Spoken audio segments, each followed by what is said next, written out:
When it comes to barbecue sides, I always like to think of them as we've already got the cooker fired up.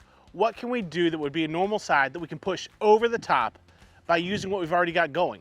Today's pork and beans are going to be that over the top baked beans that everyone's gonna love. With the colder weather definitely upon us, we are deep in the throes of football and tailgate season. It's got me feeling like those last camping trips, cookouts around the fire. And when it comes to barbecue, you better have a strong sides game. We're gonna put together some ultimate peach pie pork and beans on our Gravity 980, so let's get to it. So to start off with, we're going with 2 cans, which are 28 ounces of just off-the-shelf baked beans. These are drained out, I rinsed them out a little bit. It's not because we don't want what they have on them. You know, if you like whatever flavor of baked beans, go with it. Or if you want to start from hard navy beans and actually cook them down, go with that. But this is going to get us our beans already good to go, but we want to add our own flavors. We're going to start building the flavor base. And that's going to start with roughly between 1/8 and 1/4 cup of mustard. We'll need the acidity with as much sweet as we're going to put in here. Then we're going to add somewhere between 1/4 cup and 1/2 cup of brown sugar. Because we're going to be tasting this, I don't get too bent out of shape about measurements. Then to counteract all that sweet, we need a barbecue rub, which is going to bring us salt, and I actually also recommend some heat. So we're going to go with Cosmos Q Dirty Bird Hot and add about the same amount of rub as we did brown sugar. Then we're going to add some peach pie filling. Now, this is going to bring a lot of sweet. It's going to bring our peaches. It's going to bring that peach flavor. And then lastly, add about 1/2 bottle of your favorite barbecue sauce. And I say your favorite because these flavors are going to cook down and meld, but you got to start with what you like. And to me, one of my favorites that's kind of super low-key awesome is Cosmos Q Honey Jalapeno. I feel like everybody wants to go to the fruit flavors of Cosmos, which they're delicious too, don't get me wrong, but this Honey Jalapeno is by far one of my favorite barbecue sauces. And then we're just gonna get in there and mix it, and if you wanna use a whisk or whatever, you're fine, but I've already got the glove on my hand, so I'm just gonna go in there with my hand, get everything mixed up, and you can see we're left with about a 1/2 full pan of baked beans. Now this is where it starts. This is gonna go on our smoker, but what's gonna make this special is what we're gonna add to this a little bit later. My buddy Terry that helps me source some meat for competition hooked me up with some peach wood, so we're gonna throw some of that in on these peach pie baked beans. All right, we are gonna get these on and just let them start absorbing all that smoke. This isn't really a temperature thing. It's more of just when we decide that it's absorbed enough smoke, cooked down enough, then we'll be ready to eat. We're gonna come check on it in about an hour. Now what we're gonna add are these thinly sliced pork chops. Now I love these things for testing out new flavors of rub, or just as a quick meal. These things cook up super fast. But to me, what kicks baked beans off, what really separates them, is what you add to them besides just the baked beans. Now, we've got peaches. You could add something like a jalapeno later if you wanted some crunch. Crunch would be great.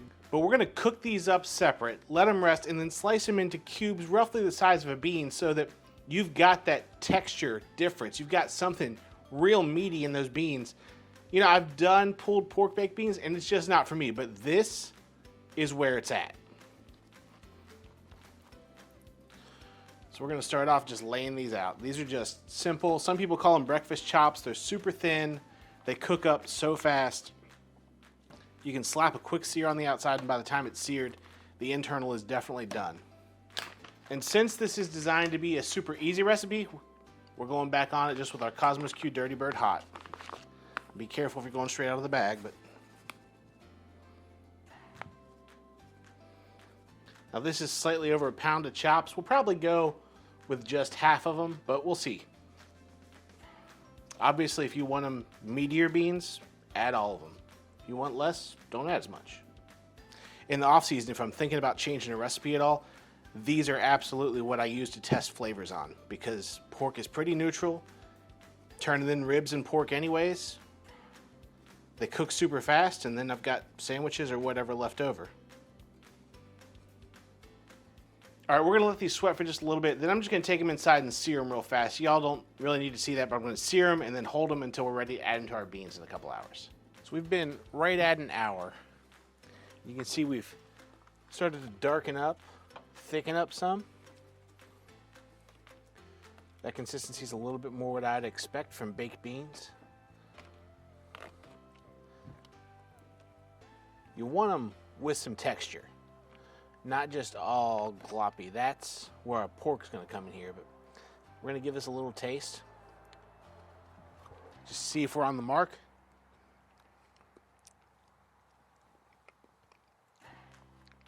Do we need to add any salt or heat? We got plenty of sweet. We've actually got a decent amount of back-end heat on there. I'm really happy with that. And that's gonna come from that honey jalapeno sauce, that Dirty Bird hot.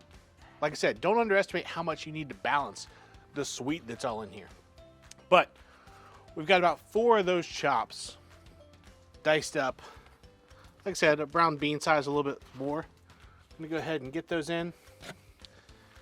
I'm gonna use the backside I didn't taste off of to go ahead and mix this in to these beans. Now those chops were literally just taken up to 140, rested up to 145 and cut after they rested. But basically we just want to give that different texture in these beans, and you can already see the way it looks is different. But we're gonna give it another half an hour or 45 minutes to thicken down even a little bit more, cook down, thicken up. So we'll see them in a few. So after another hour, we're looking nice and thick. Definitely got some of that smoke color on it. Smells awesome. There's chunks of pork chopper in there. Ultimate pork and beans. So we're gonna get this off. I'm happy with the thickness. We'll let it cool a little bit and we'll give it a taste. I love this cook. It's a crowd pleaser every time. When you tell someone you're bringing peach pie, pork chop, baked beans, or peach pie, ultimate pork and beans, baked beans, whatever you want to call it, they're going to be excited. They're going to expect a lot from you, and this is going to deliver. So let's go ahead and get ourselves a bite. A little bit of pork chop, some beans, some of those peaches.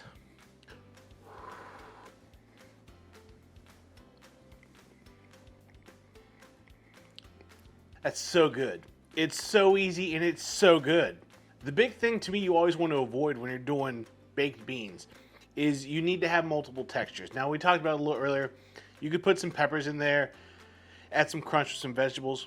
But I really think between the peaches, the beans, the sauce, and then the pork chop, man, it's a winner. We all grew up eating Beanie Weenies, and this is just that on steroids. This has a great little back-end kick heat between the honey jalapeno barbecue sauce and the Dirty Bird hot rub. Fall season is upon us, and I swear if you want to impress people with your next tailgate or your last camping get-together, put some of these on while you're cooking everything else. Just let them do their thing and then serve them up. People are going to love them. When it comes to barbecue, if you don't have awesome sides, man, you don't have the full picture. So let's get these right. And in the meantime, hey, if you need another killer side, meet me over here. Let's go talk about one of my favorites.